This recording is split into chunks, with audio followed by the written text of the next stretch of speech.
Welcome back to another edition to Root to Rising podcast with, once again, myself, Christine Hummel, as the host. And today I'm privileged to have another special guest with me, Elizabeth, who's going to tell us about her current professional journey. As a reminder, this podcast is about creating a platform for women to share their stories to help other women hear, grow, gain knowledge and experiences, and find their true purpose and happiness. So welcome, Elizabeth, to the podcast. We're happy to have you. Thank you. Thank you for having me. Of course. And we'll start it off with telling us a little bit about yourself and what your personal brand is.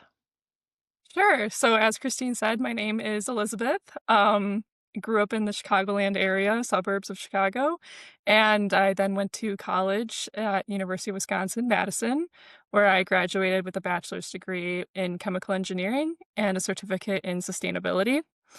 After I graduated, which was in 2024, I now have entered the corporate world and I work as a project engineer um, for a company that works globally, and it's located in the Chicagoland area as well.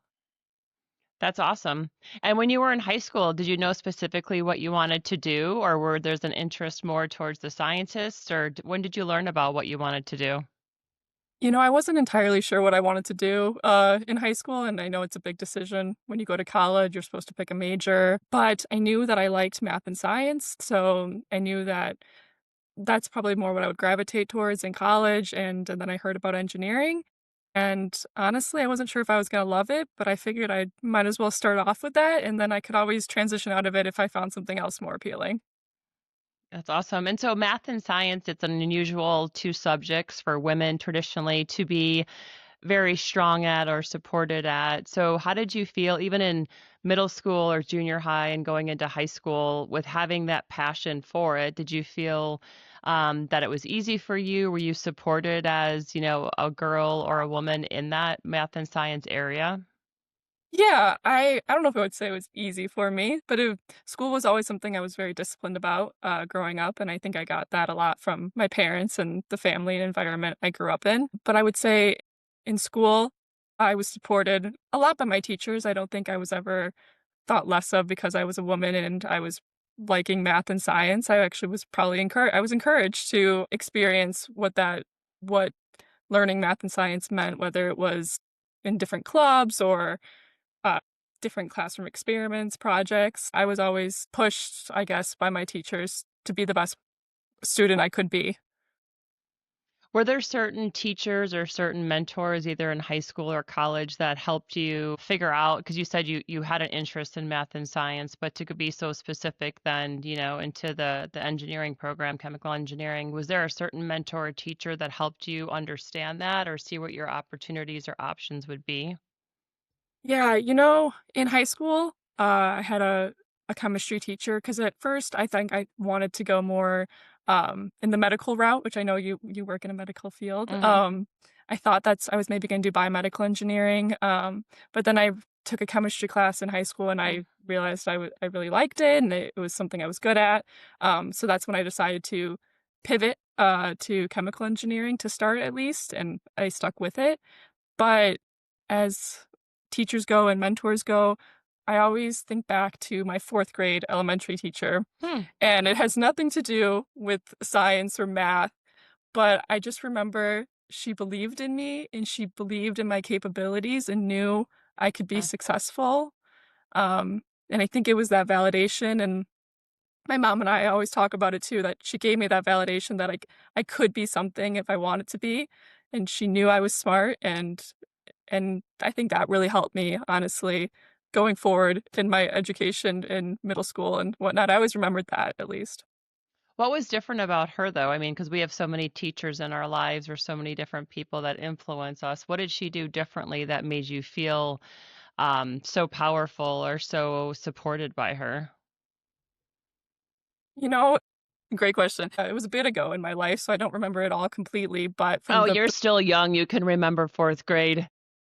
bits and pieces of it, I remember she nominated me for Student of the Month one month, and it wasn't for my academics, actually. It was for helping a new student who had moved to my school from India, and a big change for that young girl. I remember she asked me to help Mm. her adjust to the classroom, So she nominated me for that, and that meant a lot to me. It made me feel validated in like a good person, and that she believed that I could help this girl, chose me to do it. And then I just remember she'd always give me extra math problems, Hmm, to attempt that maybe that's were slightly out interesting. of yes, that were slightly out of what we were the scope of what we were learning in class, because she knew that maybe it was something I was interested in, or my mom probably also told her, "Oh, give her a couple extra questions. Challenge She her can a work little on bit it." more, right? Yeah, yes, exactly, challenge. I think that's a good word. She Yeah. challenged me to be better than just mainstream, I guess, at that time.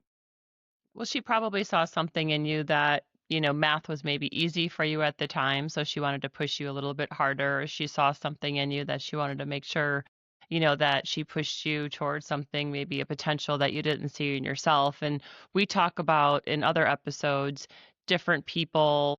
It doesn't have to be many people. It can be one person that impacts you either positively or negatively. And it's interesting how there's a difference, and how significant either the positive or the negative can be. And so in this example here, it was definitely something that was a positive impact. But in the same light, maybe transitioning over to when it was challenging or when something had a negative impact on you, was there ever a time in your academic career, and it can be at any time, middle school, high school, or college, where you felt like there was a challenge or someone wasn't as supportive? And then if there was there, how did you overcome it? Or did it really impact you, or were you able to overcome it? I would say in general, college is a more of a more challenging academic experience. So obviously, I still had to work hard in elementary, middle, and high school to get good grades. But you really realize when you go to college the extra discipline and the extra work you have to put in. And you also have to realize that you're not going to be you might have been very good at school Yeah. in high school, but you don't have to be as good or perfect in college to succeed. So I think that's something I had to realize and overcome in college. But I guess a more specific challenge I faced was I was part of a research group Mm. in college, and I got the opportunity to present my research at a conference for chemical engineering. It was a specific conference, and I was undergraduate student, and a lot of the people that were presenting their research were graduate students or higher level professors. So I was pretty young, and I was nervous as it was. And it was just like a forum where you show your posters and people walk around and ask you Mhm. questions. Well, I remember at this specific research conference, I was getting asked very in-depth questions that I didn't know the answer to about my Mm. research by these grown corporate level men that it was intimidating and it was Yep. scary. And it's hard when you don't that feeling of not knowing something when you're put on the spot, it's hard Yep. to feel that and overcome that. So I remember after that conference, I was like, I don't know if I can make it in chemical Oh, engineering if this is what it's going to be like. And I yep. knew I wasn't going to go into research, but still just the atmosphere, Yep. the colleagues, after that experience, I thought about it. I talked with my parents and my friends, and, now it's just something I joke about because there always are gonna be people out there that are gonna Yep. question everything you do or try to intimidate you maybe, but at the end of the day, you have to believe in yourself, and I do believe in myself, and I think I've gotten thicker skin throughout college, and especially now in my early work. I've only been working, I guess, full time now a year and a half about, but definitely even in that first year and a half, I've grown to have much thicker skin. I've started to work with clients and whatnot, and working with clients can be a challenging dynamic as well, especially being a young woman who is newer to a role.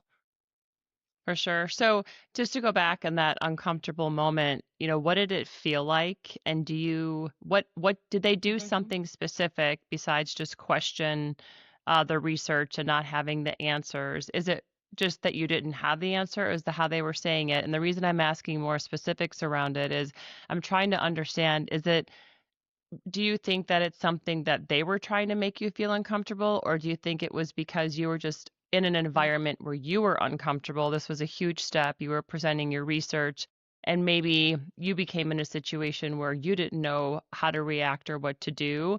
So you had that uncomfortable feeling. So maybe talk us through a little bit of what it felt. And then you again, make it sound easy, like, oh, well, then I just, overcame it. But what tactics did you do? What did you think about in that moment when you didn't have the answers? What did you do? What did you say? How did you get yourself through that? Yes, I think it was a little bit of both of me feeling uncomfortable and not knowing how to respond. I've never been in a situation like that before. And maybe it was also a little bit of them knowing that they were at a more competent technical level than me and showing that to me. And it was like the way they pointed things out in my poster and the way it felt was, I don't know, maybe degrading is the right word, or Hmm. like your stomach drops because you've never been Hmm. in a situation where you're like, well, shoot, I don't know what to say now. How do I get these people to walk away so I can end this conversation? But the way I handled it in the moment was I talked about how I would say, this is great points. Thank you for bringing this up. I'll be sure to bring this up to my research professor, the woman who led my Hmm. group, and I can discuss it with her, and we'll be sure to update our research for the next time to make it better. Um, Thank you for this input. So that's how I handled it in the moment, but then it's the afterwards where you start thinking about Yep. it like, "Oh, that was a I didn't like that situation. I didn't like how I Yeah. felt." The way I overcame it, I guess more specifically, I remember going back to this conference was, I had to travel for, and I remember going back to school afterwards and talking to my chemical engineering friend. She was a great resource and throughout my whole college experience because we were both 2 women in the major, and she was great. She was one of my greatest friends, and we leaned on each other to talk about those moments, and then so we could, I guess, laugh it off, but also, like, no, we're in it together, and I think that helped a lot. Yep. Yep, it's definitely important to have a network around you, either someone within your field or just someone doesn't have to necessarily be in within your field, but just supportive, of what you're going through. But a lot of times, I think in those uncomfortable situations, specifically maybe those engineers at the time, they could have been just asking you the questions to maybe push you to be better, right? To push you, and you didn't have all the answers. And on a previous podcast, I talked about showing up and people and women specifically having to be perfect and have all the answers. And at that time you're in college, you're doing a research project. It doesn't have to be perfect. And so maybe it's the expectation you had on yourself. You're supposed to have as a student all these answers, but maybe they were just challenging you to make you stronger. So at that time, maybe it's just that, they were asking the questions to have you a little bit push yourself and to make sure that you go back and fill the holes. So I think it's a great way that you overcame came that, and a great example of, even if you're uncomfortable in that moment, just to get through it. And then afterwards, take a moment, get support, get your network, and go back and figure out how to do it differently next time. So that's a great story. Yeah, for sure. No, I think they could have been pushing me as well just to be a better version, and though I didn't love the experience, it taught me something. So, it all worked out in the end. Yep. So talk us through, you decided to be a chemical engineer then in college. It sounds like, it was something, it was definitely more challenging for you. So maybe talk us through a little bit your college experience, how you got through it. And then when you graduated college, what was it like when you were looking for your first job? So in college, in the 4 years, it was definitely challenging being a chemical engineering major, but I had a great support system with my parents and my family, my siblings, but also my friends in college that I lived with and my chemical engineering friend who I studied with. They were all great supports. But I also in college, I played on the club softball team at Wisconsin. Mm. I actually ended up getting into more of a leadership role in my junior and senior year with the team, being president of the team. And I think that also helped me a lot because I had something separate from school to go do. Also, exercise, moving my body helped just distance myself from the schoolwork sometimes. And softball is something I love to do and I love to play the sport. So it was an awesome experience and I'm so happy I did while I was in school.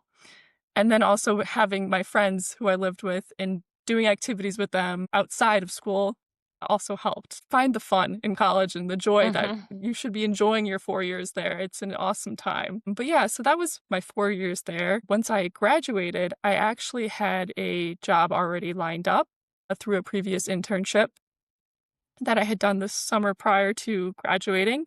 I was offered a return offer, and after exploring some options at the career fair, the engineering career fair at Wisconsin is very good, highly renowned. There's so many companies that come, and Mm, it's a great tool that Wisconsin provides for its engineering students. So I have to shout out that. But after weighing all my options, I felt that the going back to the job that I had interned at was my best option. And so I had secured my offer, I think, in the fall before I had graduated. that's And awesome. that also helped alleviate some stress, which I know a lot of people feel in their senior year of college with finding a job. So I can say that was also a kind of a factor in choosing that. For sure. For sure. So you said you had some internships during college. A lot of people look for internships. So maybe talk us through what you did to find an internship and how that helped you, not only in your college experience, but also getting that job.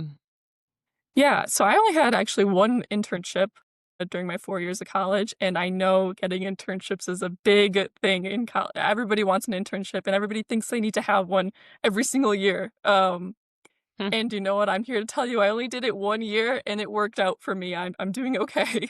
I went to the career fair, though, every year that I was in school, Hmm. and some years it just didn't work out. I didn't have enough experience that somebody was looking for, or I didn't want to relocate that summer. Just however it panned out, those first 2 summers of school, I didn't have an internship, and it was okay. But then that 3rd year, I was fortunate enough to get an internship from the career fair again after talking to lots of companies there, and it was a great experience. It allowed me to get experience as working as an engineer in a corporate setting, and that helped me a lot as I now am working full time.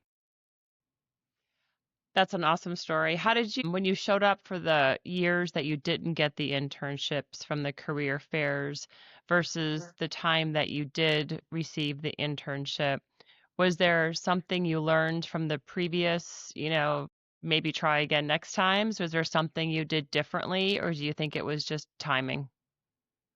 I think timing was a big part of it, getting more years under your belt in school. Companies obviously are looking for that, seeing what year in school you are, how much education you have in your field. But also, I had done it the first 2 years I had gone to the internship, but I think I had done it a little bit more my 3rd year. I would research and plan before I would go to these career fairs, have a little binder with me. I would know all the companies that were going to be there. And before I would even go to the career fair, I would know which companies I wanted to speak to. And I would research each of the companies and write little notes in my binder of interesting facts or something I found interesting about the company so that before I went up and talked to the person, I had a little reminder of what I liked about the company, maybe where they were located, and a fun fact maybe, Hmm. so that I had something to converse about and show that I already had interest in the company in those brief conversations that you have at a career fair. You only have 30 seconds to a minute to impress somebody and have them write your name down, maybe to then go on to an interview process. So that was the way I did it. I know other people have had different ideas and have had great success at career fairs as well, but I know they can be very overwhelming. At least for me, there's lots of people walking around and having a little cheat sheet in my Hmm. binder. It also looks very professional carrying a binder. Hmm. Um, I helped, think yeah. ease the nerves. It's a great tip. And one of the things we talked about too is a lot of times, and this goes to one of your comments, how competitive everything is, and not just competitive for the internship, for the job. So if everyone's on the same equal playing field when it comes to a degree, for example, how do you show up at a career fair and have differentiated conversations with those people? And I think your example of you went above and beyond, you learned some information about the company and using, I think the word fun fact is a great example of what you should do. Find something that when you're talking to that person for 30 seconds for 1 minute, it's connecting you to them. And in their mind, they're talking to 100 other people. It's differentiating you and it's a memorable moment for them. And then hopefully they'll remember you and that connection they had when having a conversation. So it is important if it's a career fair or an interview when you're having an interview with someone, always try to connect with them in some different way. or have some kind of different fact or personal connection so that you're differentiating yourself based on your characteristics versus your experience or your degree. For So you, sure. you I would did you definitely agree. did thank you. You did mention though the competitiveness of the career fairs, and I want to take that a little bit more broadly. So you recently graduated, have been in the workforce for a year and a half now. But if you go back to, when you were in high school and college, and you have a younger sibling or you have maybe younger friends, do you think that it's getting more competitive in terms of even acceptance into college and people trying, the recently graduates trying to get a job in the workforce? Do you think that's becoming more competitive? And would you define it as competitive when you were going through that? Yes, I would say I think it's getting more competitive from what I know from my little sister's experience, applying into college. There's a lot more you have to information you have to provide now and curriculars you need to have Mm-hmm. to show who you are and that you're involved. So I definitely would say it's getting more competitive. I think it was competitive when I was doing it as well.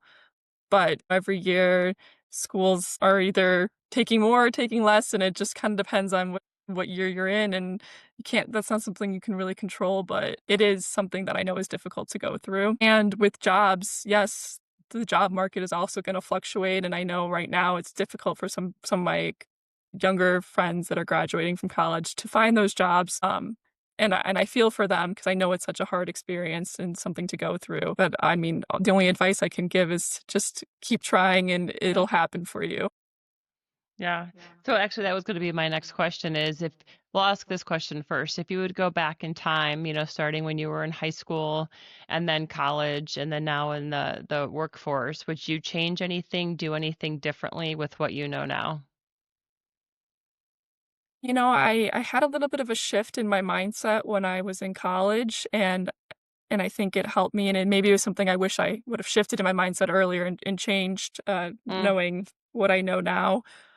And I touched on it a little bit earlier, but the need for perfection or to be successful is, having the best grades, doing all the extracurriculars that you can, and sometimes focusing on that or leads to not focusing maybe on your friendships or your social life outside of school. And I realized my junior year of college, I think it was, yeah, that life is, of course, you should work hard.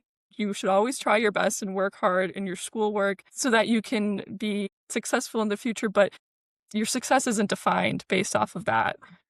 But yes, so your success isn't defined based off of your grades. I learned in college that life is too short to not also enjoy it. So I stopped focusing on getting those perfect grades, staying up so late that I wasn't sleeping enough to finish mm. my schoolwork. I just did what was the best I could do. And you know what? My grades were just as good, if not the same, and I enjoyed my experience much more. So if I could go back maybe to high school, I was also very disciplined in high school with my grades and having to do all these extracurriculars because I wanted to get into a great college. And I think I would have told myself, it's going to be Mm. okay. You can enjoy your life outside of school. And I did, but alleviate that stress off yourself a little bit. You don't need that stress. Why do you think you had those such high expectations for yourself? Why did you have the expectations of the perfect grades? And I mean, I think it's great that you had high expectations, but what created that for you? I think ever since I was young, my parents are great and they instilled in me and my siblings from a young age that, get good grades so you can move on and go to college and get good job. And I think I just maybe internalized it Mm, too much. And that's what I thought defined me. And I think it got worse as I was going through middle school and high school as I got older and matured more. To me, that's what I felt like mattered. I don't know why it got the way it did, but I'm glad I realized in college that I don't need to carry all this stress with me.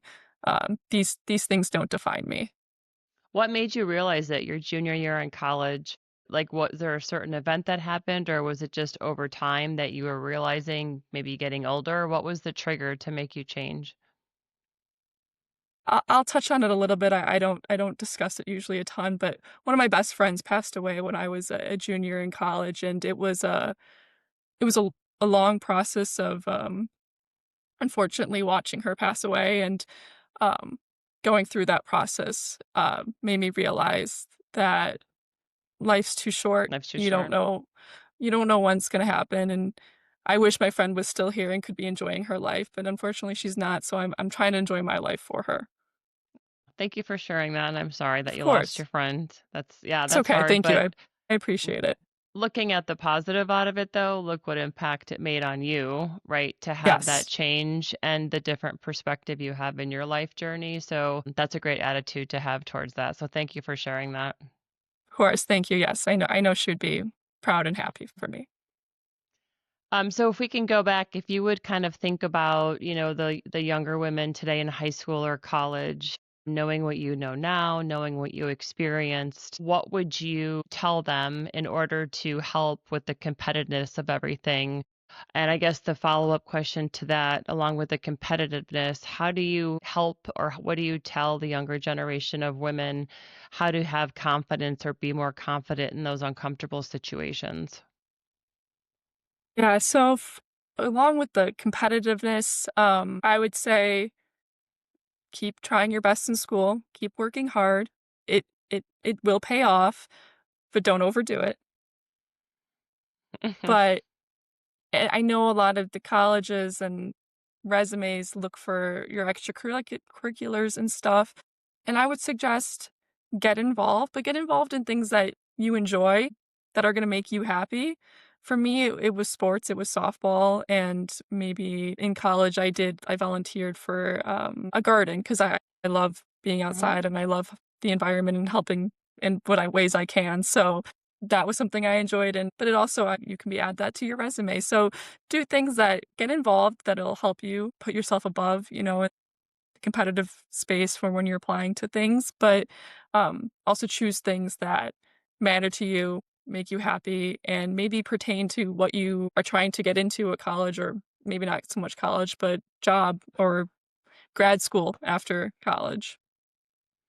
Yeah, that's great advice. Do you think some of the perfection expectations that we have for ourselves, and not every woman has that, but if you feed into that and you kind of have all these demands, right, to get the perfect grades, to get into a really good college, we feel the competitiveness of everything. Do you think it's more self-inflicted that we have those expectations, or do you believe it's coming from cultural changes or pushes in society? Be a little bit of both. I think we do in our minds tell ourselves that we need to do this so we can, I don't know, go into this college or get this job, and maybe we're lying to ourselves a little bit. Maybe we don't need to do that, but we put that pressure on ourselves because we think we need to. I mean, I think especially as women in STEM fields, like you feel like you need to get this grade or do X, Y, and Z so that you can fit in with everybody else. Especially, I guess, in a male dominated field.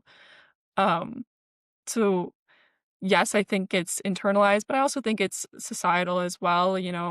Like I said, the STEM fields are typically more male dominated, and I think that can be intimidating for some women, especially younger women, when they're going through when they're growing up in high school and college.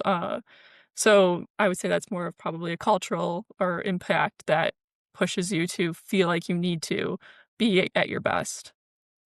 Do you think men have that same level of perfection expectation as women do? I would say in your industry, your field, in engineering, and then broadly. I don't really know. I don't know either. That's why I'm asking. I don't exactly know. I think there's a stereotype in engineering that engineers think they know everything, and so yes, I could see it also in being in men as well, that they feel like they need to be the best they can be. um, to get to where they want to be. So maybe it's not just a woman thing, but honestly, I couldn't speak for Yeah. all the men. I should interview a man on the show every now and then, and maybe we can get their perspective. Yeah, exactly. That I'll add that to my list. Yeah. So you're in currently in your job for a year and a half. So is there anything that you're experiencing, in the workforce that is different from what you experienced, when you were in college in terms of having that certain level of perfection or having certain expectations? Have you had any challenges in the workforce? Just starting out, you mentioned, having the credibility of being in a pretty, not just a male dominated field, but it's a pretty significant career path and being just a younger, just starting out from college. So do you have any similar or different challenges than when you spoke about being in college? Yeah, I think in college, you have familiarity with your classes and your schedule, and you kind of know what to expect with different classes, even though if it's maybe something that you haven't quite learned yet. But starting a job, you are super unfamiliar with what you're supposed to be working on, what your projects are, how a company operates. So it's really when you start off, you're out of your comfort zone. You're not in school anymore. So for me, it was a learning curve of getting that experience, those first couple months, learning as much as I can, shadowing. I was fortunate to be assigned a mentor. I know not every company does that, Mm, but that helped a lot as well, just being able to shadow her. mm-hmm. It was also I was very lucky that she was a woman as well, so she was somebody that it was easy to talk to. There are several women on my team. It is still predominantly men, but having them helps for sure, to have somebody to relate to. But yes, I would say the biggest challenge was being out of your comfort zone and not in that school setting anymore and having to adjust, your schedule and also how you go about you're not learning anymore. Mm-hmm. You're producing, like, you're completing tasks that mean something to a company, so you wanna make sure you do it correct. Was there any, tools that you used or skills that you used to help you adapt to all the changes that you had in your career, or do you feel like it just kind of came naturally and it just took time to get used to it? Yeah, I think it took time, to get used to it, and then I think it did help having I had 2 women who were on my team when I started, and it's actually grown since then, which is great, I have more now, but the 2 women that I, started with that were on my team were great resources and help as I was learning, in those first couple. That's awesome. So what's next in your career path? It's a great question. I don't know what the future holds for me yet. As I was in college, chemical engineering, you can go into so many different disciplines, Yeah. and I wasn't sure what I actually wanted to do with my degree. So I think where I'm at now as a project engineer is a great start. I'm very happy with the experience I'm gaining, but I don't know where my future will take me. Maybe I have considered going maybe more into a leadership role, or maybe I'll stay more technical. Who knows? But just working to get more experience under my belt, so then I can take those opportunities when they come. But along the way in your career, you're still taking time to do the things that you enjoy for yourself, correct? I do. Yes. Good. I still play softball in the summers when it's warm. Yeah. And yes, I see my friends and I love to play games. So I'm usually asking for a game night with my family or friends. Yeah, and so it's an interesting theme that I've heard, which is important to kind of restate, and then we'll wrap it up here is, we have these expectations, we have all these goals for ourselves, and we're always striving for the next and to be the best that we can be. But what I heard from you is interesting, and I've heard it from other people I've interviewed, is it's okay to have goals and it's okay to push yourself, but to take time and make sure that you're fulfilling your energy, you're working on what motivates you, and you're taking time apart from always moving quickly to the next. And even the younger generation is doing that, but even, women, I'm 51, we're always still like, hurry, hurry, hurry, let's drive to the next. I want to accomplish the next. And we do have to take time to kind of sit back and enjoy life more broadly. So I think that's a very important message that I heard from you today. And thank you for sharing that. Of course. And another thing I wanted to add, because you Yeah. mentioned the goals, I heard this from somebody now, I can't remember who, but we have goals in work and in our careers that we're trying to achieve, but it's good to also have goals outside of our careers, personal goals to work towards that are separate from our work life. So I think that's important too, to have something that you're working towards outside of work that gives you fulfillment, because you can't just get your fulfillment from your career. For sure, and it's important for someone like you or someone even in college, but I would say that becomes more important even as you get older and your responsibilities grow. You may be adding on to have a leadership role like you talked about, or you may start a family and you may have other responsibilities that grow and your bandwidth is limited. So I agree with your comment to take time for yourself now, but also prioritize yourself as you grow and have more responsibilities, and not to put everyone first in front of you and then you're doing everything last for yourself. I think that's one of the more significant things that my generation of women would tell younger generations of women is you have to prioritize you, because if you don't have energy, you can't be the best person, the best version of yourself for everyone else in your life. And that includes your friends, your partners, your potential children. So that would be advice that I would say you should carry through. And it's awesome to hear that you've realized that at such a young age. Yes, and no, it is great advice, and I'm still working on it. But yes, thank you. We're all a work in progress. Yes, always. Well, Elizabeth, thank you so much for being another guest on Root to Rising podcast. I appreciate your time and all your stories and your insights, and it sounds like you're off to a great start. So we wish you all the best. And again, this is Root to Rising podcast, where there's a platform to have women share their stories to help each other grow. This is Christine Hummel, and we'll see you all next time.